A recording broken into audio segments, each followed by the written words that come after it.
We're at Banyan Golf Course and we're playing with the Stallion again. I played this course a few months ago and it influenced my strategy and clubs I hit in this round. On hole 1, I wanted to keep my tee shot to the left because the slope should feed the ball back toward the right, into the fairway.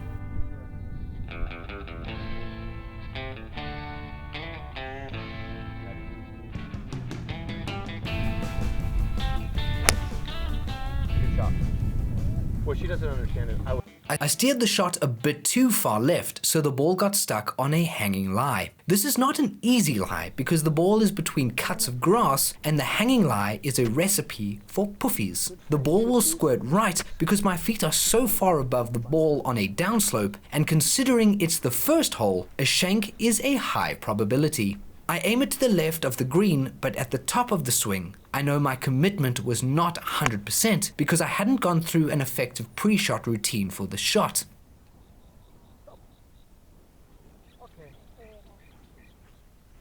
The ball is stuck in some nasty grass, and if I used any kind of wedge, I would surely fluff the shot. There's way too much grass between the face and the ball. I use an 8-iron instead to vomit the ball out of the deep stuff and let it roll up onto the green, almost against its will. The aim is to always ensure hitting it onto the green though. You can always sink putts, so priority 1 was achieved, GIOTG. The par 3 second hole requires serious accuracy, and serious accuracy comes from serious commitment. I picked a higher lofted club because then I could commit 100% to it. If I hit a partial shot, I'll be below 100% commitment, and that would mean a bogey on this hole. Missing the green right is a problem. Hitting it to the left side of the green means it could roll off the green. Yeah, good call, good shot.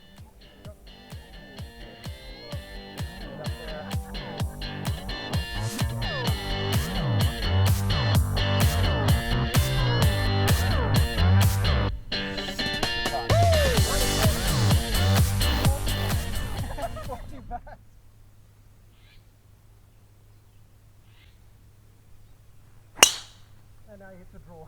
Yeah, it's just the old double cross. That's like the one place you don't want to be. Left, you know, you're doing it. Talk, man. Yeah, talk.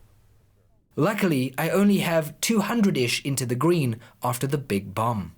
I know I can't draw a 4-iron because my mind won't accept I am even able to. I can draw a 5-iron though, and the commitment means it's the better shot. Into the breeze, I'm going to be short of the green with a 5-iron, but the pin is at the back of the green, so I will have tons of green to roll the ball up when I chip.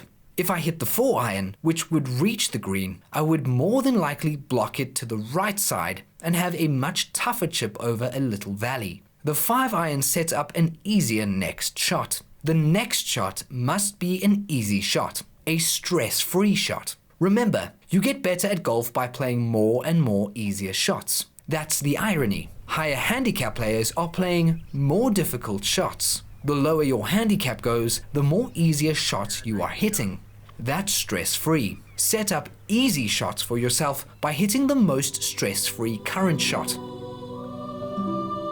good par. Yes! Oh, man. Fucking on par.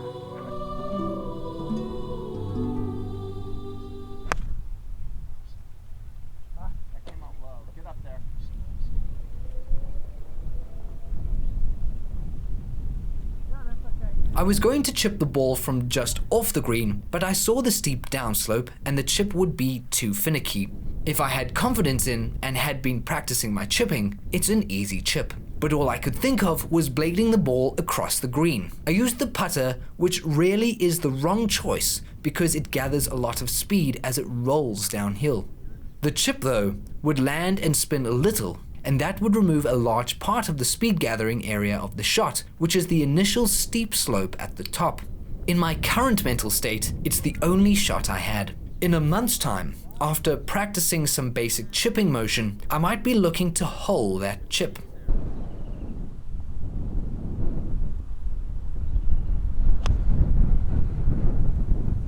Yeah, it's actually ideal for a 4-iron. Golf is a game of in the moment, and we must always remain in the moment. The breeze took a Viagra, and it stiffened considerably. Let's hope it wears off in less than 4 hours.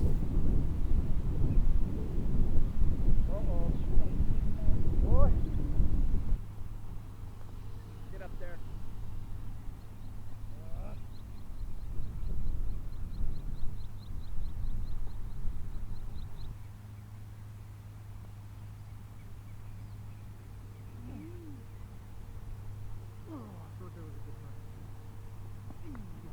Back on. The wind is left to right, and people will tell you to hit a draw up into the wind like some kind of Calvin Morikawa at the Scottish Open. I could do it if I tried hard enough, but I just don't care enough to delude myself into thinking I must play like a pro. The caddy reminds me it's a fade day, so I fade the ball and let the ball ride the wind. You'll get people telling you that you should be hitting a draw to hold up against the wind, or they'll tell you other horse shizer about how your swing won't hold up under pressure. What pressure are we playing under, boyfriends? We're playing a hobby. 99.95% of us will not become pros or play in large tournaments of extreme pressure. The most pressure we'll ever feel is club championships at the club, or maybe a 6-footer to win the scramble on a Saturday afternoon. Leave the bravado boys and armchair experts behind. Be the ball. Don't listen to the Smiths, Neo. Don't let them stick their hand in your chest.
What it is. Yeah. Okay, that's the one. Mac bed. Hey, okay. Wait,ลืม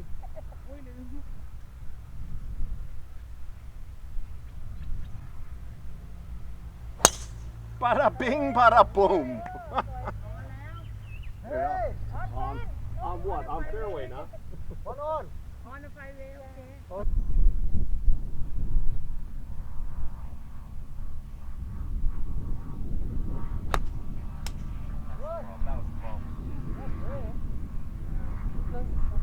Let's try.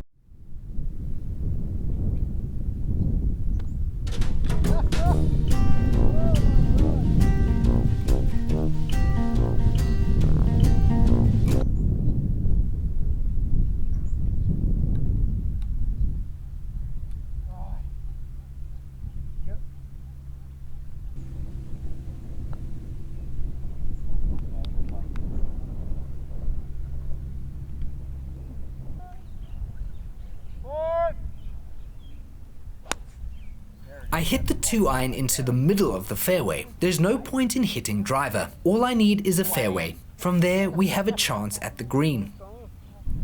Jungle to the left of me, jungle to the right. The approach is uphill and plays probably 15 yards longer than the stated distance because of the raised greens.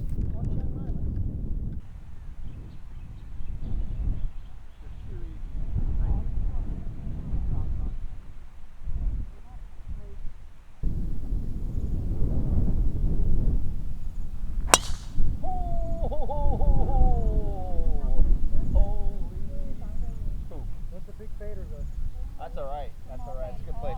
When you hit a poor shot that is out of character for you, all we have to do is go back and understand why. You don't suck. You didn't switch your brain off in time for the shot. Nearly every single time it's because of commitment issues.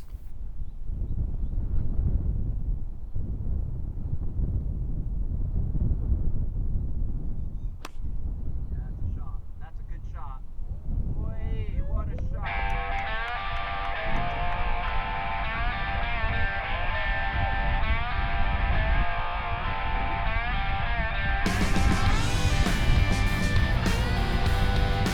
The only thought that must remain is to execute the shot. Target, focus, execute, execute, execute. If doubt enters your mind, GTFO and reset. No. Oh my God, that's big, but it's a draw. Okay, I'm learning now. That draw. I'm learning that draw now. I went oof because I thought.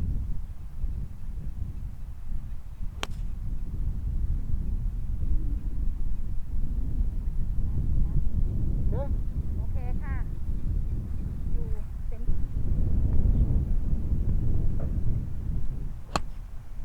Where's that gone? Oh, I should hit the 58 though. Oh, Yeah. give me Hasek.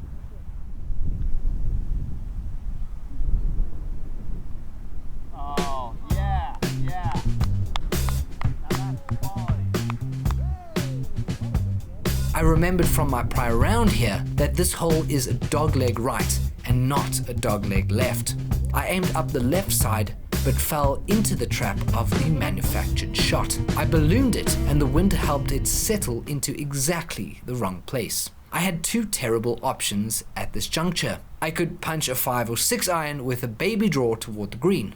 My concerns were 1, no draw, 2, not low enough, 3, the ball won't stop in time, 4, too far to carry versus the expected rollout. So I dropped all that and went for the second option of the wedge over the tree.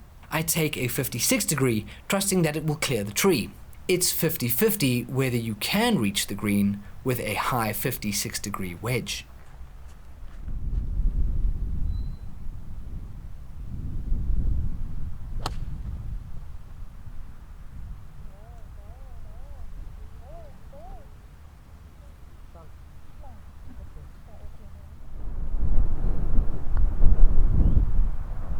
So weird.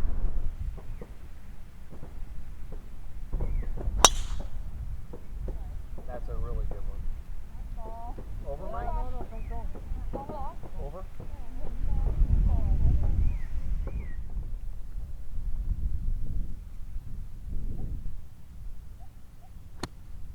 Yeah, that's a good one right there. Get up. Okay, now sit there. Shot, Matt. Great shot, Lucky. So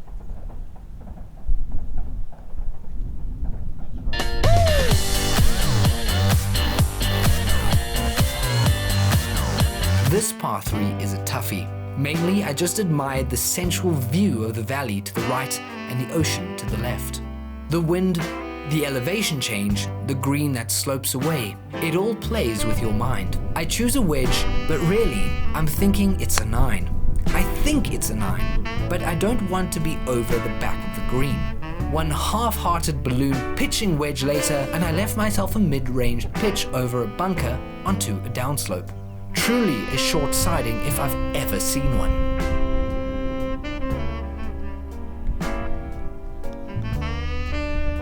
A pro-level pitch, but poor putting snatches a defeat from the jaws of victory. The 16th is straight downhill downwind. The entire hole narrows as you get closer to the green. I hit the 4 iron knowing I'm going to get wind-assisted distance, a minor amount of rollout, but I mainly want to avoid the narrowing. I'm downwind, slightly downhill again, and I can only commit to the 9 iron. It's a downhill shot onto a green that slopes away from us. I need it high and handsome to hold the green. If I hit an 8, I would decelerate and duff the shot, which would leave me pitching the 3rd shot onto the green, which slopes away from us. A lower running 8 iron could work, of course, but in this moment, the shot was not in my mental arsenal. I have never played a more difficult par 3 than this one. It plays about 15 to 20 yards longer than the scorecard distance let's see. because it's uphill. The green is angled perpendicular to us with the width I didn't see it infinitely really longer than the length of the green. The pin's in the back today, so it's especially long. The prevailing wind is into our faces, and at over 200 yards, the only word I have for it is wowza. The stallion showed me a shot before this round. He told me that when you're chipping on a steep downslope, stand with your feet pointing almost 90 degrees, totally face onto the target. He said this will automatically make a better strike. Of course, I had to try it since I had the chance.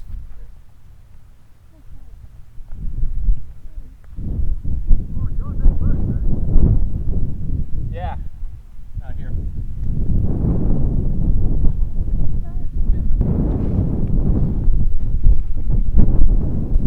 Okay, let's go. One more hole, baby. On the final hole, I felt I could really hit a bomb. The hole is a dogleg right, and the distance to the tree in the background is unreachable at 340 yards. A draw would work, and a fader would maximize distance. I've really tried to use my wedges for smaller distances and love the pitching wedge from between 120 and 140 yards, with the distance ball staring at me, telling me I shouldn't trust it to stop in time. I hit the baby wedge with a little fade into the back pin, and the ball stopped a yard from the pitch mark, setting up a lovely birdie tap-in to finish -1 for 2 holes with the cheap throwaway golf ball. Stress-free golf is not about being a clown. It's not about being in control of your reaction to the shots. It's about pre-shot. It's about understanding yourself, your limits, what makes you committed. It's about understanding that you are in control of your decisions and emotions. Use them to create easier shots. The day you play the best golf of your life is the day you feel your score is way too high, but you count it up and see it's your personal best. It's your best golf because of your internal game, not the external. You just need to be able to accept that being in control of your decisions is fun, not the 1 in 15 bravado bombs and impossible hero shots.